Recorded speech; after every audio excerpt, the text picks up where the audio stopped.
malapit na natin matapos. We're at principle number 51. Ayan. So, matapos natin, we can give it to Cathy and team para sila naman ang magbasa ng 50 The Success Principles by Chuck Ingfield. So, nasa 51 tayo.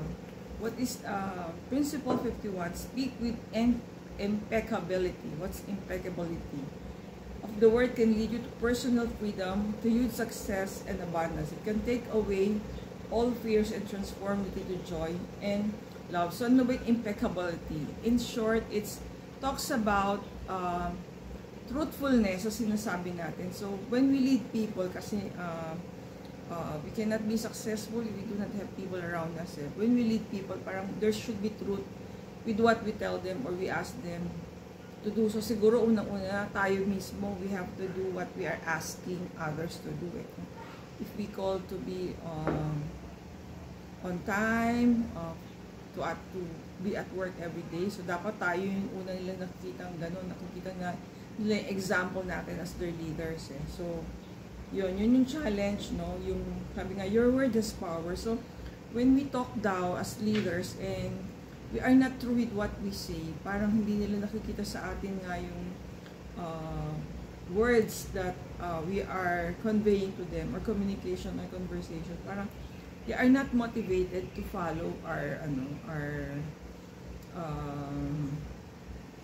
directions, kasi nga tayo mismo, we cannot follow our words, no? When you speak with impeccability, your words have power not only with yourself but also with others. To speak with impeccability is to speak only words that are true, that uplift, that affirm others person's words. So parang in a way, it's telling us, if we are hurting people, parang siguro better for us to keep quiet than to demotivate them. No? So yung words of encouragement, affirmations are needed from us if we especially have people to lead, no? Sa organization, our own department, or other department that collaborates with our department.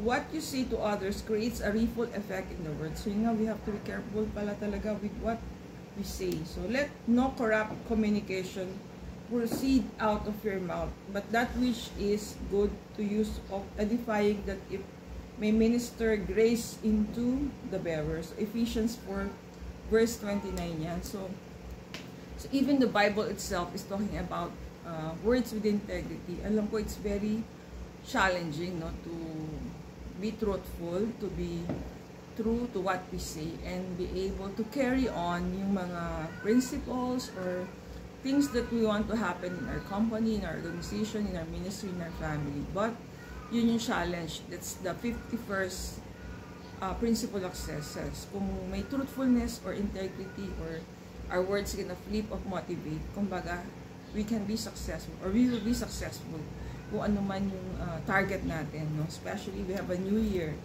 It's 2024 already, so yun yung challenge natin. How to speak with truthfulness that motivates and uplifts others. So that your words put out a certain energy or message that creates a reaction in others. A reaction that is usually returned to you multiplied. So yan, no? It multiplies daw yung words natin if there is truthfulness in it. So, how do we avoid gossiping? Yan, kasi yung mga false statement is gossiping, di ba? Change the subject. Number 1, say something positive about the other person. Walk away from the conversation. Keep quiet. Clearly state that you no longer want to participate in gossiping others. So, yung false information, di ba, usong-uso sa social media yan. So, kung wala na daw tayo masasabing mabuti, it's better for us to stay quiet rather than to talk about false information about other people by giving false truths about them. So, yun, that's the challenge that we have to face. If we want to be successful, we have to be truthful, we have to motivate, we have to be affirming, we have to motivate people around us.